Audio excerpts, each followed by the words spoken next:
வணக்கம் நேர்களே, இது ஷர்மிளா டாக்கீஸ். நான் உங்கள் டாக்டர் ஷர்மிளா. நேத்து நான் போட்ட வீடியோவுக்கு சங்கிகள்லாம் ரொம்ப கொதிச்சு எழுந்து பல கமெண்ட்ஸ், பல ரெஸ்பான்சஸ் வந்தது. நீங்க என்ன தேச துரோகி, நீங்க இஸ்லாமியர்களுக்கு சப்போர்ட் பண்ணி பேசுறீங்க, இங்க நடந்த இந்த டெரரிஸ்டத்தை நியாயப்படுத்த முயற்சி பண்றீங்களா அப்படிங்கிற கேள்வி எல்லாம் கேட்டாங்க. யாருமே எதுவுமே நியாயப்படுத்த முயற்சி பண்ணல. ஒரு விஷயத்த தெளிவா புரிஞ்சுக்கங்க. Terrorism is a religious identity by itself. அது ஒரு தனி மதம். அந்த மதத்துக்கு கடவுள் வன்முறை மட்டும்தான். அவங்களுக்கு வேற எந்த பாஷையும் தெரியாது. அது ஒரு தனி கருத்தியலே. அந்த டெரரிசத்தை இங்க யாருமே நியாயப்படுத்தல. நடந்தது தப்புதான். சம்பந்தப்பட்டவங்க யாராக இருந்தாலும், அவங்கள பின்னால இருந்து முடுக்கி விட்டவங்க யாராக இருந்தாலும் அவங்களுக்கு நாம தண்டனை கொடுத்துதான் ஆகணும். ஆனா இத யூஸ் பண்ணி இங்க உள்நாட்டுல சில சமூக விரோதிகள் இங்க இருக்கக்கூடிய அப்பாவி இந்தியன் முஸ்லிம்ஸ்க்கு எதிராக ஒரு நரேட்டிவ கிரியேட் பண்றாங்கல்ல, அதைத்தான் நாம எதிர்க்கிறோம். உதாரணத்துக்கு நேத்துல இருந்து பாருங்க, கோதி மீடியா நேத்து வீடியோலயே நான் போட்டேன். எவ்வளவு பொய்யான கருத்துக்களை 24 மணி நேரத்துல பரப்ப முயற்சி பண்றாங்க. நின்னு பேரெல்லாம் கேட்டு சுட்டாங்க. பேண்ட் அவுத்து சுண்ணத்து பண்ணிருக்கான்னு காமிக்க சொல்லிட்டு அதுக்கப்புறம் சுட்டாங்க. சுட்டுட்டோம், போய் மோடி கிட்ட சொல்லு அப்படின்னு டயலாக் பேசிட்டு போனாங்க. இப்படி அடுக்கடுக்காக பொய்கள். உண்மையிலேயே யாரு டெரரிஸ்ட் அப்படின்னு பாத்தீங்கன்னா, இந்த ஒன்றிய பாஜக அரசுக்கு ஏவல் நாய்களாக வேலை செய்யக்கூடிய இந்த கோதி மீடியா ஆங்கர்ஸ் தான் உண்மையான டெரரிஸ்ட். ஏன்னா நியாயமா இங்க இருக்கக்கூடிய அரசாங்கத்தை கேள்வி கேட்க வேண்டிய இவர்கள் பிரச்சனையை அப்படியே அலேக்கா திசை திருப்பி இது ஒரு ஹிந்து முஸ்லிம் இஷ்யூவாக்கி இன்னைக்கு கம்யூனலைஸ் பண்ண முயற்சி பண்ணிட்டு இருக்காங்க. நாட்டுல மேலும் மேலும் வன்மத்தையும் வெறுப்பையும் இங்க விதைச்சுக்கிட்டு இருக்கிறாங்க.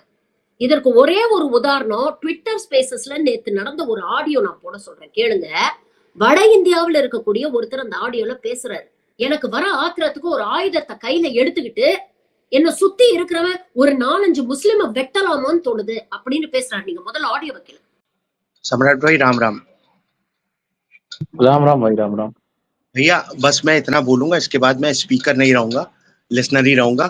क्या अब ऐसा हो सकता है कि मेरे जैसे, मैं अभी 26 साल का हूँ, ठीक है, मुझे एक गन दे दी जाए, मैं यहाँ पर अपने एरिया में, जो आपको बुरा लगेगा शायद, ठीक है, लेकिन मैं खुल के बोल रहा हूँ, मैं वीडियो रिकॉर्डिंग करता हूँ, जैसे मुसलमान मारते हैं हिंदुओं को, मैं मारूंगा 4-5 को, मुझे जो भी हो जाए हो जाए, I don't care. मुझे अब खुद ही आतंक, मुझे लग रहा है இத்தனை வெறுப்பும் வன்மமும் எங்க இருந்து வருது? திடீர்னு ஒரு நாள் கோபம் வந்து பேசுற பேச்சா இது? தொடர்ந்து சிறுபான்மையினருக்கு எதிராக வெறுப்ப விஷம் மாதிரி கொஞ்சம் கொஞ்சமா இங்க இருக்கக்கூடிய இந்திய இந்துக்களுடைய மனசுல ஏத்திக்கிட்டு இருக்கிறாங்க. கொஞ்ச நாள் முன்னால மகாராஷ்டிரால இந்த மாதிரி ஒரு இன்சிடென்ட் நடந்தது, ஞாபகம் இருக்கா? ரயில்வே ப்ரொடெக்ஷன் போர்ஸை சேர்ந்த சேத்தன் சிங்னு ஒரு ஆபீசர் ஓடுற ரயில்ல டொப்புன்னு ஒரு 4 இஸ்லாமியர்களை சுட்டு தள்ளினார். சுட்டு தள்ளினதுக்கு அப்புறம் அங்கேயே நின்னுட்டு அவர் சொன்னாரு, ஏன் சுட்டேன் அப்படின்னா இவங்க எல்லாம் குல்லா போட்டிருந்தாங்க, தாடி வச்சிருந்தாங்க, இவர்கள் எல்லாம் தேச விரோதிகள், தினம் தான் மீடியால சொல்லிட்டு இருக்கிறாங்களே அப்படின்னு சொன்னார். அன்னைக்கும் இதே கேள்வியை தான் நான் கேட்டேன், இன்னைக்கும் அதே கேள்வியை தான் கேட்கிறேன். இங்கே உண்மையான தீவிரவாதிகள் யார் அப்படிங்கறத கொஞ்சம் யோசிச்சு பாருங்க. அங்க சுட்டு தள்ளினானே அவன் மட்டும்தானா?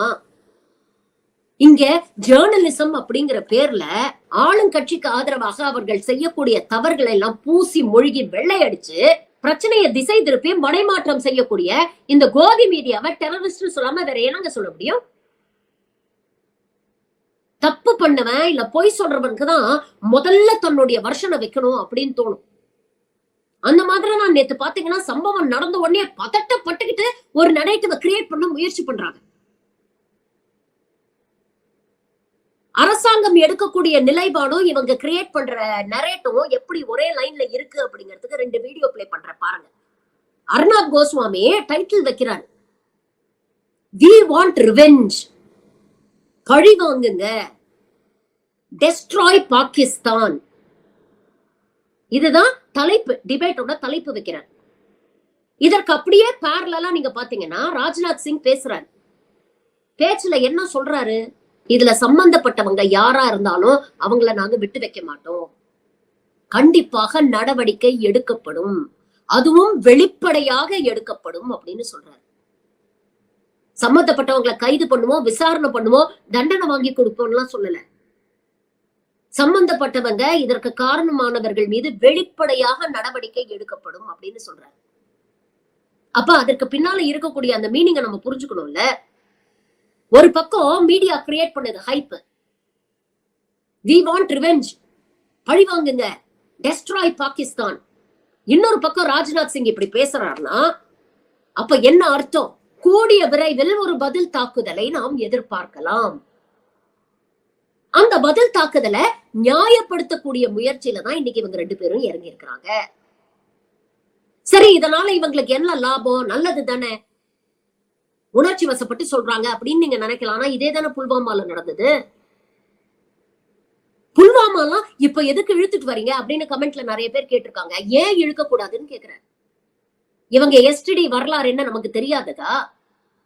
புல்வாமால 40 ஜவான்கள் இறந்து போனாங்க. அதற்கு பரிகாரமா தான் பாலக்கோட் ஏர் ஸ்ட்ரைக்ஸ் பண்றோம் அப்படின்னு இந்த பாஜக அரசாங்கம் களத்துல இறங்குச்சு. அது முடிஞ்ச உடனே 2019 தேர்தல்ல அத பத்தி பேசிதான் மோடி வாக்கு கேட்டார். நீங்க ஓட்டுச்சாவடிக்கு போய் ஓட்டு போடுறதுக்கு முன்னால இந்த 40 பேரை நினைச்சுக்கங்க அப்படின்னு மோடி சொன்ன வீடியோ இன்னைக்கும் சமூக வலைதளங்கள்ல வைரல் ஆயிட்டு இருக்கு. फर्स्ट टाइम वोटर से कहना चाहता हूं कि आपका पहला वोट पुलवामा में जो वीर शहीद हुए, उन वीर शहीदों के नाम आपका वोट समर्पित हो सकता है क्या? அப்போ இந்த மாதிரி ஒரு இன்சிடென்ட் நடந்ததுன்னா அதை வச்சு அரசியல் ஆதாயம் தேடுறதுக்கான முயற்சியை ஏற்கனவே இந்த கூட்டம் செஞ்சிருக்கு. புல்வாமா தாக்குதலுக்கே இவங்களுடைய அலட்சியம் தான் காரணம் அப்படிங்கிறது பின்னாட்கள்ல தானே நமக்கு தெரிய வந்தது. ஜம்மு அண்ட் காஷ்மீரோட கவர்னர் வெளிப்படையா வந்து சத்யபால் மலிக் இன்டர்வியூ கொடுக்கலையா? ராணுவ வீரர்கள் போறதுக்கு பிளைட் கேட்டாங்க, ஆனா அரசாங்கம் அதை மறுத்து விட்டது. இன்னைய தேதி வரைக்கும் 300 kg RDX எப்படி ஒரு காருக்குள்ள வந்தது அப்படிங்கிற கேள்விக்கு இன்னைக்கு வரைக்கும் பதில் இல்ல. ஏற்கனவே 14 முறை இன்டெலிஜென்ஸ்ல இன்புட் வந்துட்டும் ஏன் இவ்வளவு அலட்சியமா இருக்காங்க அப்படின்ற விஷயத்துக்கு இன்னைக்கு வரைக்கும் பதில் இல்ல. சத்யபால் மலிக் சொல்றாரு, இத பத்தி மோடி கிட்ட சொன்னோன்னே மோடியும் அஜித் தோவாலும் நீங்க வாயை மூடிட்டு இருங்க அப்படின்னு சொன்னாங்கன்னு. அப்ப வாயை மூடிட்டு இருங்க அப்படின்னு சொன்னது பின்னால என்ன அர்த்தம் இருக்கு? இதெல்லாம் தானே நியாயமா கேட்க வேண்டிய கேள்விகள். புல்வாமா நடந்த போது இப்படியே தான் பண்ணாங்க. பாருங்க, பாலக்கோட் ஏர் ஸ்ட்ரைக் மூலமா நம்ம வீர தீர சூரன் 56 இன்ச்சு பழி வாங்கிட்டாரு, நீதியை நிலைநாட்டிட்டாரு அப்படின்னு இது ஏதோ ஒரு ஆக்ஷன் படம் மாதிரி மாத்திட்டாங்க. முதல் பாதியில வில்லன் அட்டாக் பண்றதும், 2வது பாதியில ஹீரோ பழி வாங்குறதும் கிட்டத்தட்ட ஒரு ஆக்ஷன் படம் பஞ்சடாக் மாதிரி தானே ஆயிப்போச்சு இந்த என்டையர் சினாரியோ. நியாயமா கேட்க வேண்டிய கேள்வியை எந்த போதி மீடியா கேட்டிருக்கிறாங்க? இன்னைக்கு பாருங்க, காஷ்மீர்ல இருக்கக்கூடிய அந்த லோக்கல்ஸ்க்கே இந்த உண்மை புரிஞ்சிருக்கு. அங்க பாதிக்கப்பட்ட டூரிஸ்ட் மட்டும் இல்ல, லோக்கல்ஸ் எல்லாருமே சேர்ந்து அங்க வந்த கோதி மீடியா ஆங்கர்ஸ்க்கு எதிராக போராட்டம் பண்ணி தயவு செஞ்சு வெளியில போங்க, இங்க வராதீங்க, இங்க நாங்க இந்துக்கள் முஸ்லிம்கள் எல்லாரும் ஒத்துமையா தான் இருக்கிறோம், இங்க எந்த பிரச்சனையும் இல்ல, நீங்க தேவையில்லாம இங்க வந்து இந்த பிரச்சனையை திசை திருப்ப முயற்சி பண்றீங்க, கோ பேக் கோடி மீடியா அப்படின்னு அங்க இருக்கக்கூடிய மக்கள் போராட்டம் பண்ணி இருக்கிறாங்க. பாருங்க இந்த வீடியோ.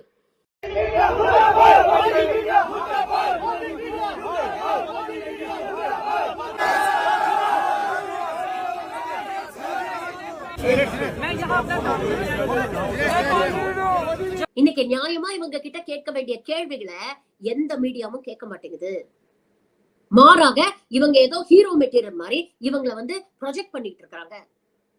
ஏன் சவுதி அரேபியால இருந்து ட்ரிப்ப கேன்சல் பண்ணிட்டு வர தெரிஞ்சதே மோடிக்கு 2 வருஷமா மணிப்பூர் பத்தி எரியுது, ஏன் அங்க போகல? நீங்க தொடர்ந்து அங்க குடியரசுத் தலைவர் ஆட்சி வரணும் அப்படின்னு பல்வேறு எதிர்த்தரப்பு கட்சிகள் வந்து கோரிக்கை வைக்கும் போதெல்லாம் செவி சாய்க்காத இந்த பாஜக அரசு கடைசியில வேற வழியே இல்லாம ஒரு கட்டத்துல பிரேன் சிங்க ராஜினாமா பண்ண வச்சு இன்னைக்கு கவர்னர் ஆட்சி எப்படி கொண்டு வந்தீங்க?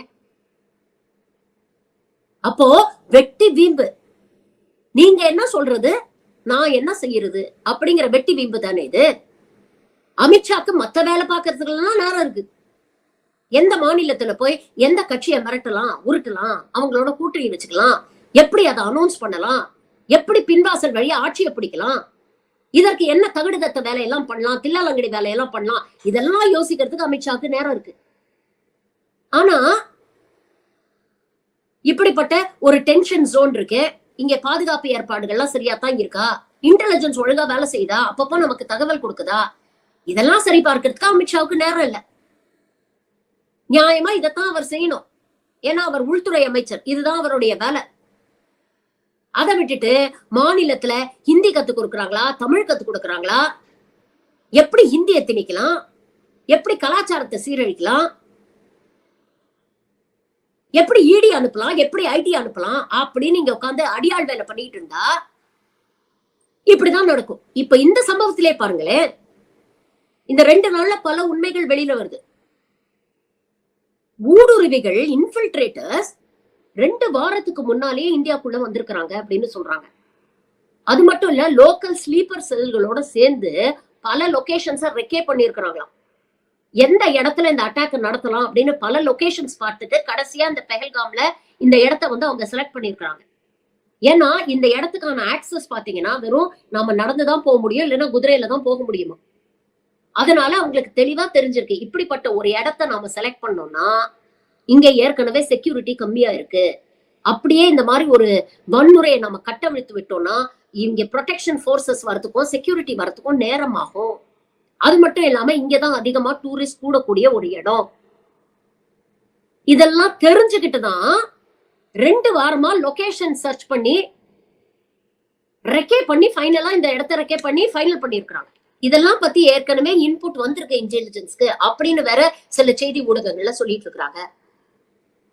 அப்போ இன்டெலிஜென்ஸ்க்கு ஏற்கனவே இந்த விஷயம் தெரிஞ்சிருந்ததுன்னா ஏன் இவ்வளவு அசால்ட்டா இருந்தாங்க? இது கேர்லெஸ்னஸா, இது ஃபெயிலியர் ஆஃப் த இன்டெலிஜென்ஸ் நெட்வொர்க்கா அப்படிங்கிற ஒரு கேள்வியை கேட்க வேண்டியது இல்ல. இதை தாண்டி இன்னொரு பக்கம் பாத்தீங்கன்னா, கடந்த 19ஆம் தேதி மோடி அங்க காஷ்மீர்ல ஏதோ ஒரு விஷயத்தை இனாகிரேட் பண்றதுக்கு போக வேண்டியது. ஆனா திடீர்னு அந்த ட்ரிப்பை கேன்சல் பண்ணி இன்டெஃபினிட்டா போஸ்ட்போன் பண்ணிருக்காங்க. அப்ப என்ன காரணத்தினால இதை பண்ணாங்க? பிரதமரோட உயிருக்கு அச்சுறுத்தல் இருக்கு, இல்ல இந்த மாதிரி ஏதாவது ஒரு விஷயம் நடக்க போகுதுன்னு ஏற்கனவே இன்டெலிஜென்ஸ்க்கு தகவல் தெரிஞ்சுதா இதை கேன்சல் பண்ணாங்களா? ஏன்னா 19ஆம் தேதி கேன்சல் பண்றாங்க, 22ஆம் தேதி இந்த சம்பவம் நடக்குது. அப்ப தெரிஞ்சுதான் கேன்சல் பண்ணீங்களா? அப்போ உங்களுக்கு ஏற்கனவே தெரிஞ்சிருக்குன்னா அதை முன்னெச்சரிக்கையாக தடுத்து நிறுத்தத்துக்கு என்ன ஏற்பாடு பண்ணீங்க? வரவங்க போறவங்க எல்லாம் செக் பண்ணீங்களா? செக்யூரிட்டியை ஹைட்டன் பண்ணீங்களா? லோக்கல்ஸ் யாரு, டூரிஸ்ட் யாரு, இன்ஃபில்ட்ரேட்டர்ஸ் யாரு, இதெல்லாம் தெரிஞ்சுக்க முயற்சி பண்ணீங்களா? இவ்வளவு கேள்விகள் கேட்க வேண்டியிருக்கு. 2000 டூரிஸ்ட் இருக்கக்கூடிய இடத்துல ஒரு செக்யூரிட்டி ஆபீசர் இல்ல. 40 நிமிஷம் சுட்டுருக்காங்க. 40 நிமிஷம் இவங்க சுட்டுட்டு தப்பிச்சு போற வரைக்கும் ஒரு செக்யூரிட்டி அங்க வந்து சேரல. அதற்கப்புறமும் அங்க இருக்கக்கூடிய லோக்கல்ஸ் ஹிந்து முஸ்லிம் எல்லாரும் சேர்ந்துதான் அவங்களெல்லாம் காப்பாத்தி ஆஸ்பத்திரியில கொண்டு போய் அட்மிட் பண்ணிருக்காங்க. செத்தவன் ஹிந்துவா முஸ்லிமான்னு யாரும் பார்க்கல. அவங்களை காப்பாற்றணும் அப்படிங்கிற ஒற்றை நோக்குதான் அங்க உயிரோட இருந்த மக்களுக்கு இருந்திருக்கு. அப்படிதான் அவங்க களத்திலயும் செயல்பட்டு இருக்கிறாங்க. இது இல்லாம அங்க இருக்கக்கூடிய லோக்கல்ஸ், அங்க இருக்கக்கூடிய டூரிஸ்ட் எல்லாம் அவங்க வீட்டுக்கு கொண்டு போய் பாதுகாப்பா வச்சு அதுக்கப்புறம் கொண்டு போய் ஹோட்டல்ல சேர்த்திருக்காங்க, ஏர்போர்ட்ல கொண்டு போய் சேர்த்திருக்காங்க. இவ்வளவு விஷயங்கள் அங்க இருக்கக்கூடிய பொதுமக்கள் பண்ணிருக்காங்க. இன்னைக்கு இந்த சம்பவத்தினால பாதிக்கப்பட்டது யாரு யோசிச்சு பாருங்க. எந்த தப்பும் செய்யாத 27 பேர் இறந்து போயிட்டாங்க. இது தாண்டி அங்க இருக்கக்கூடிய லோக்கல்ஸோட நிலைமையை கொஞ்சம் யோசிச்சு பாருங்க. அவங்களுக்கு வாழ்வாதாரமே இந்த டூரிசம் தாங்க. இப்படி இது போன்ற ஒரு சம்பவம் நடந்திருக்கு அப்படின்னா இனிமே அங்க வரக்கூடிய டூரிஸ்ட் பாப்புலேஷன் குறைஞ்சு போயிடும். என்ன கேரண்டி? வரக்கூடிய டூரிஸ்டோட உயிருக்கு பாஜக அரசு உத்தரவாதம் கொடுக்குமா? மோடி சொன்ன ஒரு வீடியோ இன்னைக்கு வைரல் ஆயிட்டு இருக்குங்க. அவர் சொல்றாரு, பாஜக ஆட்சிக்கு வந்ததுக்கு அப்புறம் பாருங்க காஷ்மீரை எப்படி மாத்திட்டோம்னு, சொர்க்க பூமியா மாறிடுச்சு அப்படின்னு பேசுறாரு. இவர் சொன்ன சொர்க்கத்துக்கு அர்த்தம் இப்பதானே புரியுது. भाजपा एक ऐसा जम्मू कश्मीर बनाने जा रही है जो जम्मू कश्मीर टेरर फ्री होगा और टूरिस्ट के लिए स्वर्ग होगा. அங்க போனா நேரா சொர்க்கத்துக்கு அனுப்பிச்சிருவீங்க அப்படிங்கறதான் அன்னைக்கே சொன்னீங்களா அப்படின்னு கேட்க வேண்டியிருக்கு. இன்னைக்கு ஏன் பாஜக அரசு நம்ம சந்தேகப்படக்கூடாது அப்படிங்கிற கேள்விக்கு தான் இந்த விஷயங்கள் எல்லாம் சொல்லிட்டு இருக்கேன். புல்வாமால என்ன நடந்துச்சுன்னு நமக்கு தெரியாத வச்சு இப்படி ஓட்டு அறுவடை பண்ணாங்க அப்படிங்கிறது நமக்கு தெரியும். இதே மாதிரி நாட்டுக்குள்ள நடந்த எவ்வளவோ தீவிரவாத செயல்கள்ல இந்த சங்கீஸ் இன்வால்வ் ஆயிருக்காங்க அப்படிங்கறதும் நமக்கு தெரியும். இந்த மலேகாம் குண்டு வெடிப்புல யஷ்வந்த் சிண்டே அப்படின்னு ஒரு RSS காரர் அவர் ரிட்டன் டிக்ளரேஷன் கொடுத்தார். ஆமா இதெல்லாம் நாங்க தான் பண்ணோம், தெரிஞ்சேதான் பண்ணோம், வேணுட்டு தான் பண்ணோம் அப்படின்னு சொல்லி ரிட்டன் வாக்குமூலம் கொடுத்தாரு அந்த ஆளு. அப்போ உங்களுடைய எஸ்டிடி வரலாறு இப்படி இருக்கும் பொழுது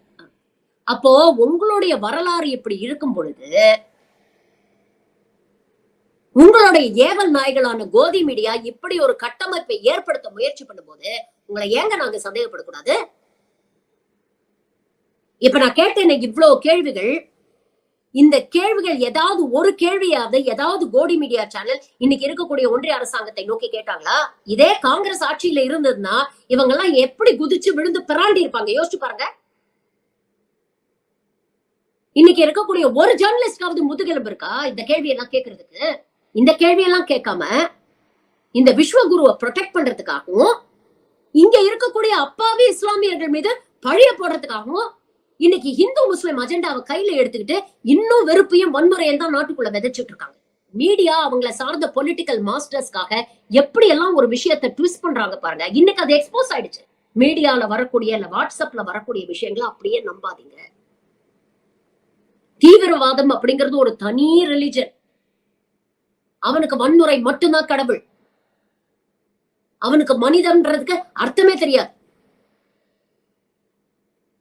யாரோ ஒரு 10 பேர் வெறி பிடிச்சு பண்ணதுக்கு மத்தவங்க என்ன பண்ணுவாங்க? அப்ப அந்த தீவிரவாதிகளை பழி வாங்கணும் அப்படின்னு சொல்லக்கூடிய இந்த கோதி மீடியா இருக்கு, உங்களை போன்ற தீவிரவாதிகளை யார் பழி வாங்குறது? உங்களை போல பிரிவினைவாதம் பேசுறவங்க மீது யார் நடவடிக்கை எடுக்கிறது? இன்னைக்கு தெரிஞ்சு போச்சுல்ல, நேத்திக்கு இவங்க சொன்னதெல்லாம் பொய்ன்னு தெரிஞ்சு போச்சுல்ல. பொய்ய பரப்பி மக்களுக்கிடையே ஒரு வன்முறையை தூண்ட முயற்சி செய்த இந்த சேனல்ஸ் மீது இந்த ஒன்றிய அரசாங்கம் ஏதாவது நடவடிக்கை எடுத்துச்சா? இதுக்கு முன்னாலேயே இதை பண்ணிருக்கிறாங்க. அப்ப ஏதாவது நடவடிக்கை எடுத்திருக்காங்களா? இந்த நுபுர் சர்மா ஒருத்தங்க பேசினாங்க, நபிகள் நாயகத்தை பத்தி ரொம்ப கொச்சையா ஒரு விஷயத்த பேசினாங்க. அப்ப அந்த சேனல்ஸ் மீது இந்த ஒன்றிய அரசாங்கம் ஏதாவது நடவடிக்கை எடுத்துச்சா? இப்ப இவ்வளவு போய் பேசுறீங்களே, இதற்கு ஏதாவது நடவடிக்கை எடுத்திருக்கீங்களா? இல்ல ரெஸ்பான்சிபிளா ரிப்போர்ட் பண்ணுங்க அப்படின்னு ஏதாவது ஒரு விஷயத்த சொல்லிருக்கீங்களா? எல்லாத்துக்கும் மன் கி பாத்னு வந்து பேசுவாரு மோடி. ஏன் இப்ப வாயே திறக்க மாட்டேங்கிறாரு? ஒரு நிமிஷம் ஆகாது நேஷனல் மீடியால வந்து அப்பியர் ஆகி 2 விஷயங்கள் சொன்னோம். ஆமா இது நடந்துருச்சு, இதுல தீவிரமா விசாரணை பண்ணி சம்பந்தப்பட்டவங்க யாரு அப்படிங்கறத கண்டுபிடிச்சு அவங்களுக்கு சட்ட ரீதியாக நாங்க நடவடிக்கை எடுப்போம், அவங்களுக்கு தண்டனை வாங்கி கொடுப்போம் அப்படிங்கிற ஒரு அஷூரன்ஸை நாட்டு மக்களுக்கு கொடுக்கணும். இரண்டாவது மிக முக்கியமானது, இங்க நடந்த வன்முறைக்கும் இங்க இருக்கக்கூடிய மதத்துக்கும் எந்த சம்பந்தமும் இல்ல. யாரோ வெறி பிடிச்ச 4 நாய்ங்க பண்ண விஷயத்துக்கு இங்க இருக்கக்கூடிய சிறுபான்மையினர் மீது நீங்க வன்மத்தை கக்காதீர்கள் அப்படின்னு மோடி சொன்னோம்ல ஒரு வார்த்தை. நாட்டுடைய பிரதமர் தானே. இந்த நாட்டுல இருக்கக்கூடிய எல்லா பிரஜையோட பாதுகாப்பும் உங்களுடைய ரெஸ்பான்சிபிலிட்டி தானே. நீங்க தானே அக்கௌண்டபிள். இந்த நிமிஷம் வரைக்கும் மோடி ஒரு வார்த்தை சொன்னாரா? இல்ல அமித்ஷா தான் பேசினாரா? மீடியா என்ன வேணா பேசட்டும், எவ்வளவு விருப்பம் வேணா விதைக்கட்டும் அப்படின்னு வேடிக்கை பார்க்கக்கூடிய இந்த அரசாங்கத்தை ஏன் நாம கேள்வி கேட்க கூடாது? தொடர்ந்து கேள்வி கேட்போம். அப்படி கேள்வி கேட்கறவங்க ஆன்டி நேஷனல், நான் ஆன்டி நேஷனலா இருந்துட்டு போறேன். I don't care.